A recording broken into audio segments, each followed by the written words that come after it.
Now, ABC 6 Sports. A lot of double dipping this week. A double dip of college hoops locally on Wednesday night. The PC Friars a chance to take care of business at home, and URI at home with a chance for a possible signature victory this season. We start, of course, with the ranked Friars at home at the Amp, and this might help them take care of business. Jared Bynum warming up before tonight's showdown with Butler. The guard missing the last 4 games because of injury, but back on the floor early. He didn't start, and the Bulldogs come out throwing the first punch. Pull-up 3 for Simas Lukosius.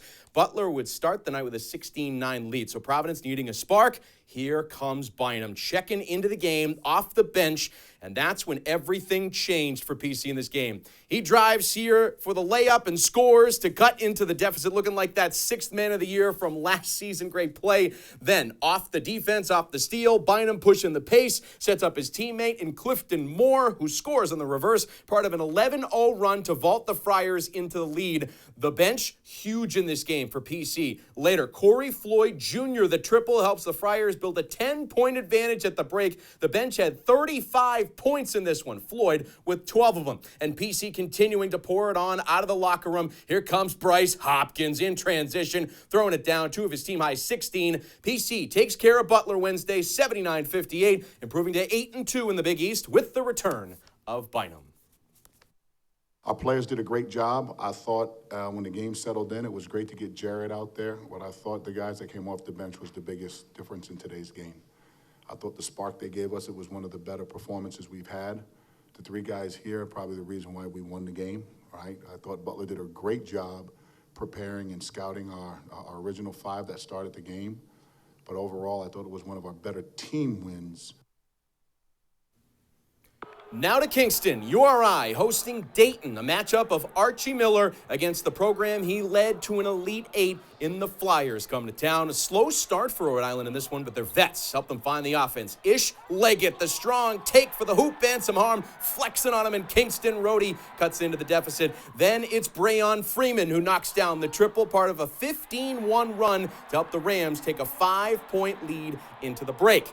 Second half, the Rams ballooned that to 13. Jalen Carey, another vet guard, with the bucket to help Rhode Island build that hill again. He had 12 points on the night. The Flyers, as you'd expect, make their push back, a 10-1 run, highlighted by the basket and whistle for Deron Holmes, the second. Dayton cutting it down to 4, but the Rams stay poised. Freeman with the big 3. He finished the night with 21 points, playing with a lot of joy on that floor tonight. The Flyers did their best to come back down the stretch, got the deficit down to 3, but Rhodey makes a big play in the final minute, misses the shot, but an offensive rebound by Leggett. That was the big play. Finishes off with free throws. He had 25 points for the Rams. URI, a big win at home over Archie Miller's old program, 75-70, a big step forward for Archie's current program. You know, a win like that really brings confidence to the team. And we've been grinding. We've been putting in the work, and it showed today. Me and my teammates, we made big plays throughout the whole game, and that's why we came out with the victory. So that's just our mindset as a team. If things don't go our way, we're going to make it go our way. When they made a few runs in that second half, we came up with big shots, big plays. A lot of contributions from a lot of different guys on both ends of the floor, but by far and away our best quality performance of the season against a very good team. A really big win for the men's team. The Rhodey women also in action Wednesday on the road at George Mason, looking for their 8th straight win to start conference play. Patriots had the lead early, but Mai Torre with the tough 2 near the basket in the second to help the visitors jump into the lead. Then in the third, Maddie Haddix-Covington helping to make that advantage double digits for the Rams. She had the team high 15 points in this one. The Pats kept it tight throughout, but Siani Lassiter, she was clutch down the stretch, gets the lay-in to go in the fourth. She'd ice this thing at the free throw line. Rhodey survives Wednesday, 57-53. Rams are now 8-0 in the A-10.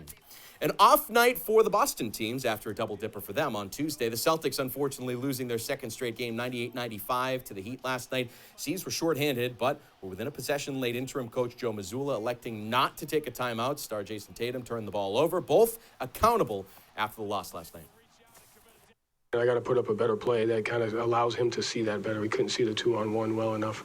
So I got to, call a better play there. They trust me in that situation to make the right play. Regardless of being double teamed or not, I can't let us down like that and not even give ourselves a chance, really. The night was better Tuesday for the Bruins, who not only won again, but won with goals in the third period, beat their rivals in Montreal 4-2. The game winner scored off a face-off by the captain, Patrice Bergeron, which is something I think all of us at this point, and the head coach too, Jim Montgomery, just doesn't surprise them.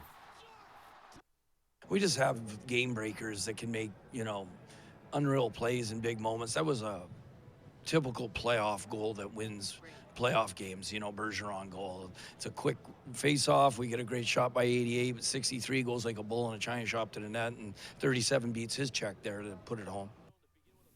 Celtics and Bruins back in action on Thursday. That's sports. More news coming up after the break.